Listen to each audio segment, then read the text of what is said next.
5 ways to pre-sell your book without being needy.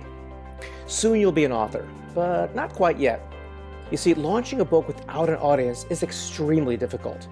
Launching a book with a warmed up and engaged group of people is much easier. You see, with a targeted group of loyal fans and followers, you can create anticipation, you can make some pre-sales, and you'll even recruit some launch partners for your book. And there are 5 great ways to help build this audience for you. Number 1, start a Facebook group. A group is not your business page, okay? A group is something where you can engage your audience and build a community where people can talk to one another. Building a Facebook group is fast, cheap, and easy. You'll always want to make sure you invite like-minded people who share your common interests. And when you do this, make sure you engage them, that is, posting comments and questions, answering their questions. Do that on a consistent basis. And when you do that and build a group up, you'll have a new, loyal, and engaged group of people that want to support your book and your business.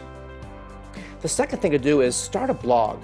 Now, if you already have a blog, that's great, but if you don't, start one. And when you start blogging, you want to write with intention. What intention you make is critical. You got to intend to serve and help your audience. You're also going to make sure your content is useful and or at least a little bit entertaining. And also, as with the Facebook group, you've got to be consistent. Publish your blog on a consistent basis, whether it's once a day, once a week, or even once a month. Which brings us to point number 3, collect and connect. You're going to collect names, you're going to connect with those people. So the way to do that, obviously, is to have an opt-in or landing page and give people a reason to exchange contact information. You want to also have an email sequence set up, not just one email that says hello, but a sequence of emails that engages with them, asks them questions, and builds some rapport with your new audience. And the best way to build rapport is to put in your own personality and a personal touch to your emails. Remember, it's important to build your list, but don't treat it like a list. And that goes back to the most important part of this, which is asking questions. You see, the mind thinks in questions. I could tell you to not think of a pink elephant, and a pink elephant just popped into your brain. It doesn't matter. If I ask the question, what color is the sky? You're going to say blue, unless it's at nighttime. So the mind works very, very well when you pose a question. Matter of fact, if I ask you a question that you can't answer, it's impossible for the brain not to try and answer that question, provided there's no distractions. Squirrel! Our last point is multimedia. While a book and a blog and social media is all critical, that's the only 1 or 2 methods to connect with your audience. Multimedia includes audio and video. And video right now is dominating and continues to reach more and more people online. So you got to make sure you have a video component in your messaging and in your brand building and in your customer outreach.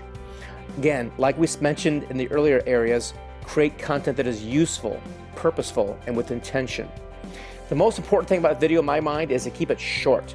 I've seen too many people put out their long videos that are be a half hour, an hour in length. That's way too long unless you've got a very professional crew producing something that is, moves along at a fast pace.